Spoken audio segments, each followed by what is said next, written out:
Thanks for the intro, Anthony, and for chairing. And thanks, Timothy, for your tech host service. And thanks, everyone.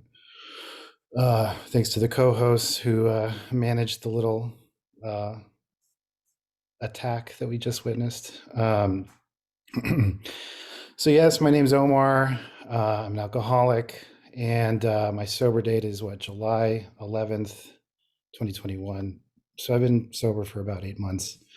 I'm a noob, but I'm a very grateful member of this group, a grateful member of Alcoholics Anonymous, and I I do believe that I owe any peace, any serenity, any joy, a lot of it to this group, a lot of it to AA, and just to working a program. It really does work if you work it. So I guess I'll just start at the beginning. As a child, I was sort of nervous. I'm going to set a timer just so I don't go over. I was sort of nervous and shy. I struggled, just with people, even at a young age. And, it could have been a multitude of factors. One of them may have been just that I culturally didn't really know how to adapt. I was an only child of two immigrant parents, one from Mexico, my mom, one from Jordan, my dad. And it didn't, I didn't have like the background that a lot of American kids have of like just like a standard American family. So and because they weren't culturally the same, it just was like a big weird mess at home. And they also were not particularly great as a couple, and so that also played into my childhood. And so I think the place where I learned to adapt and to you know kind of find myself was school, and among my friends. And um, it was tough. I didn't always get why things were the way they were and why people did the things they did. And I was, you know, I think I was kind of picked on a bit as a kid, and I didn't always understand why. And it took a while. Even in adulthood, I still think I sometimes suffer for that. Although I've learned a lot, and um, but it was foreshadowing for sure for how I would handle things as a young adult, and even recently as an adult. And um and it was tough. I mean, I think everyone has their own story, and we especially have our own childhood traumas or issues, and that was part of mine. And it ultimately would be a factor in why I started to drink, and uh why I ended up becoming an alcoholic, I would say. So, kind of fast forward to high school, I was like, an overweight kid, and kind of, still shy, still not sure. But I had joined the band because it was kind of this cool thing. I mean, cool, not really cool, but it was cool for me just because it was something to do. And it was like, I loved music, and it was like a group. It was like a great social outlet. And it ended up being really important for me in high school and into college. And so I got really close with people there, and it allowed me to have like this really important social network that, ultimately was also the reason I started to drink, but it also just was like a place for me to feel at home and kind of learn to be a kid and a teenager and all that. um, and so I think my drinking career started kind of not like that unusually. It was like in high school, a few of us would want to party, so we got some beers and we drank, and like there was nothing really unusual about it. There was some stupid shit I did, like a bunch of fucking robo-tussing, robo-tripping, and just bad decisions, driving late at night and going to God knows where, uh, and doing very dangerous, ill-advised things in the car, getting high in the car. But somehow I managed to get through without getting arrested for the most part. I did end up in handcuffs twice, but it was okay. It was like it was, it was manageable. um, so nothing crazy there, but I was drinking, and I already learned that I loved it. Oh, this is fun. Like, this is like how you party, and I'm going to do it, and I'm going to enjoy it. And in college, I weirdly didn't like go all into drinking in college. I had like my first year, I was doing some kind of weird soul searching, and I was like trying to be a Christian boy. And so I was like, oh, I shouldn't drink. Drinking's bad. So I quit drinking in the first year of college. And I was, I was also exercising a lot, and just like I was trying to be kind of a goody two shoes. And, I think that sort of ended up creating a lot of tension in me that ended up exploding later. um, so that first year in college was pretty, I didn't get into anything crazy, but then over time, like second and third year, I started drinking, and I was in the marching band, and we loved to drink at all the football games, and we loved to drink when we went to away games, and we loved to, and so it was like very much a part of the culture. We would sing beer songs, and it was all fun and games. Like, it was part of the thing. Like, we just drank, and it was fun. And I did not even like contemplate the idea of being an alcoholic, not at all, not until way later in life. And so for me, drinking remained just like this fun activity into adulthood. And so I left college, and I ended up dating a girl I had dated briefly in high school after college, and we were together for quite a while. We moved in together in the Bay Area. I started working, and and still drinking was not a huge part of my life, but I did it, and the signs were there, but I was not a full-fledged alcoholic yet.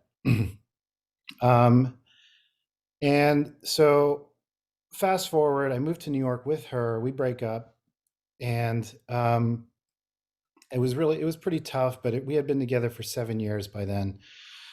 And 7 years is like a marriage, and if you move together, you kind of like, we basically had a lot of important life experiences together. And I you know and my drinking certainly progressed in the relationship, but it was never to the point where it was a problem in the relationship. That didn't come until later. So we break up, and then I feel like this sense of freedom that I haven't felt. And I feel like I'd been living like this old person, kind of settled in a relationship for like all of my young, early 20s. So suddenly I'm like, I got to go fucking party now. I got to go live it up. And, that's where I started to really get into trouble. So, you know, um, the freedom that I felt, it was, I always had the freedom, but it was an illusion. I wanted to go and do the things that I hadn't done in my early 20s. I wanted to, I was living in New York by then. I still do, but so I wanted to like live it up. I wanted to like, so I started throwing parties. I ended up moving into this big loft in Soho, had a few roommates, and I'd throw these crazy parties, and they'd be so much fun. And um, there was lots of drinking involved. And even then I was like, I was, it was really escalating by then, but I was still convincing myself, oh, I'm not an alcoholic. And then at one party I picked up cocaine, and that, that just fucking sent everything to 11, and that was, it. So now I could drink longer, I could drink more, I could get into stupider shit, and I did. And Um, and then I ended up meeting my now ex-wife at one of my parties, and she came by. She came with somebody, and I just like saw her, and I was just interested, and so anyway, I just checking time here. I asked her out, and we went on a date, and it was kind of like everything happened really fast, and it was it was just a little insane. And I just, I thought I was in love, and so I acted like it, and I met her family, and it was all like, and just being very foolish about the whole thing. And I was still like doing this party lifestyle, but also like now I'm in this relationship with this girl that I'm in love with, and I don't know what to do. Um, and 3 months in, she gets pregnant. And it kind of, it's no surprise, you know. I mean, it was sort of like bound to happen given the way I was living. And um, I, I didn't freak out. I was actually excited, and I am a happy father. But childhood, having a kid is a serious thing, and if you even intend on taking it seriously, you have to change your life substantially for it. And you have to, so like everything I was doing suddenly had to come to a halt, like all the crazy partying, the drinking, the drugs. Um, and I had to just like be an adult all of a sudden. And I wasn't ready to be. I didn't feel like an adult, even though I had, there were some things like I had maintained a job for that long, but I didn't feel like an adult. Um, and so suddenly adulthood just was thrust upon me, right? And, or, at least it tried.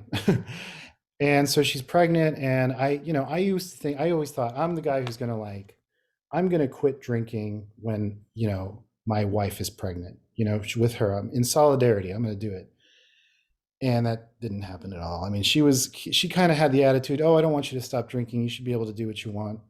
And I mean, it was kind of a generous on her part, but really, I think it came from something else, but I'm not taking her inventory. I just think that it was, I ended up allowing myself to drink, which I shouldn't have. And it ended up getting worse because the stress of the pregnancy and the like incoming child and just trying to like move and get situated and get ready for a kid, it just wasn't, like it, I just didn't handle it all well, and I was actively drinking, and I hadn't yet faced the fact that it was a problem. And, but I started getting hints because I had a therapist at the time, and he was like, have you tried to quit? I'm like, I could quit. He's like, just try 2 weeks, don't drink. I'm like, sure. And then like I come back next week. He's like, so how are you doing? Well, I drank, but whatever. I can, like, it doesn't matter. It's not a and just like this heavy denial.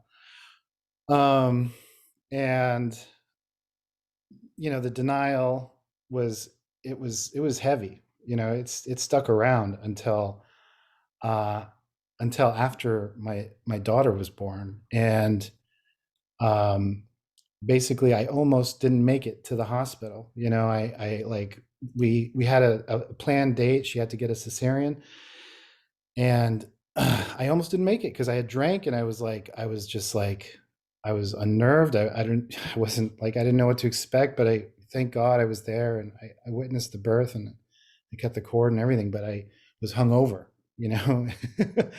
And um I anyway, it just it was thing after thing that just it became more and more clear. And then, eventually my wife confronted me, wife at the time, she confronted me, and she said, you're an alcoholic. And I was like pissed. I was like, don't ever call me that again, And when somebody says something to you that you really don't like, then that means you probably need to hear it again because there's something about it that you have, because if somebody calls you like, oh, you're a moose, I'm not a moose. I'm not going to be offended by someone calling me a fucking moose. But if somebody says I'm an alcoholic and I haven't admitted it to myself yet, I'm going to be offended. And so I was offended. And, um, and so, but, I wasn't able to cope with it yet. And thing after thing happened. She left at one point. We had a fight, and she went to her mom's, and I wasn't sure if that was the end or what. It wasn't the end yet, but it was a sign.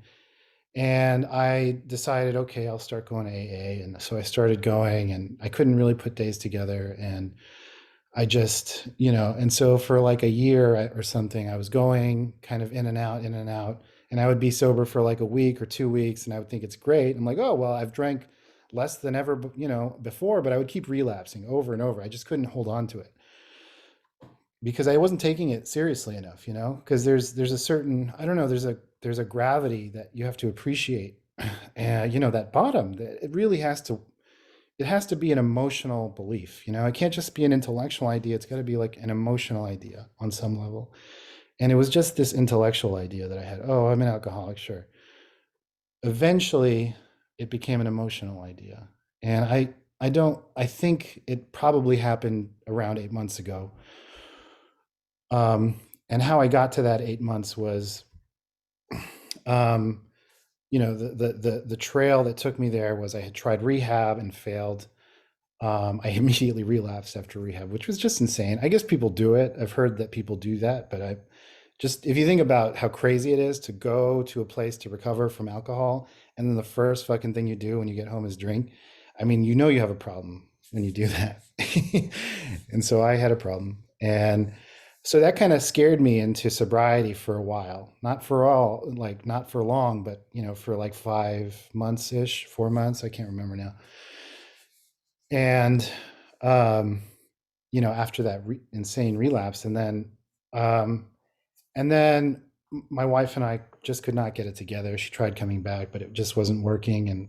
And then I gave up on trying to be sober because I thought, oh, things are getting good again. I got this. I had the delusion was still strong that I could handle the booze, which I could not. And so eventually, um, she left for good, and we got divorced, and that's how things are now. And I don't know if we would have gotten divorced if I hadn't drank. It's all speculation at this point. It is what it is now, and I think maybe it was for the best in the long term. I'm still actively present with my daughter, although I'd like to be more of a participant.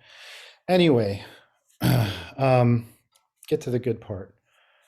I tried to get sober through a few things. At first, I was like, I'm not going back to AA. Fuck AA.